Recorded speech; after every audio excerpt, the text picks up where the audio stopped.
How satisfying was that? Yeah, it's always a relief when you get what you need out of a game. I think we needed to win, and ideally we wanted to win well. It took a long time to get what we wanted out of the game, and I think that is a massive credit to the Italian defence. There's no one really who's ripped them apart this year, and that proved difficult again for us today. There was a few times we visited the 22 in the first half and we didn't get reward.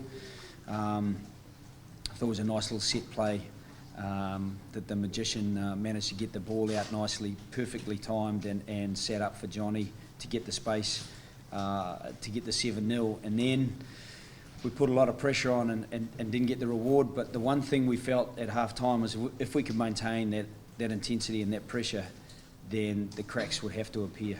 And just needed to be patient enough to do that. I think I said during the week that we might have to be patient, that they weren't going to capitulate for us, and we'd have to earn the win before we earned the right to chase anything like a differential. Can you talk to us a little about the magician, as you called him there? What sort of a day was this? Look, I think it was an incredibly special day. He made it special because he had a hand in 3 tries. His ability to get into space, to get the right pass away at the right time, even if he creates a pass that's probably not out of the textbook. He is a creative man. He's courageous, and he's got a bit of class about him. And I think, in the days of the big direct running centre, he might be the final bastion along with Gordon for the smaller centre, who is a creator of play rather than a direct runner. So I thought it was great for him. I thought the crowd were phenomenal. Even on the big screen, whenever he popped up, there was raucous applause, and I guess it's partly he wanted to acknowledge the support he's had in the last 14 years by playing the way he did today, and I think the crowd acknowledged him in return with the massive support. I didn't see anyone leave after the match. Joe, obviously over the last season, we had a lot of people questioning Brian's decision to stay on for another year. How glad and how relieved are you that you did manage to make him stay on? Yeah, there was a bit of bullying both ways, really. Going back a few months, well, quite a few months now. So, yeah, I'm delighted he stayed on. I think even for guys like Darren Cave and Robbie Henshaw who've been in camp, he's worked really well with those two, so that whoever does take over, he's shared a lot of his knowledge with. He's given them feedback on the line they're running at training, or the timing of the pass, or the type of pass, or the quality of it.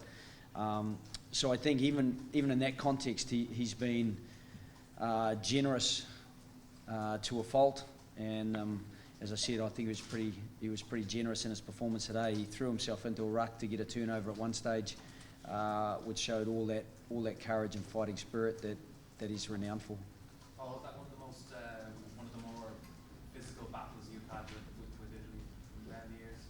Yeah, it was an incredibly physical game. A lot of the guys are sore in there, and a lot of the chat now has just been about recovery for next week and making sure we get ourselves as right as we can. But yeah, they were a very tough side. They've really found some big backs, some strong backs, some excellent players up front, and I think we were very focused today on breaking them down, and that's a satisfying thing for me. I think sometimes you talk about being patient during the week and you don't go out and do it, but I felt we were.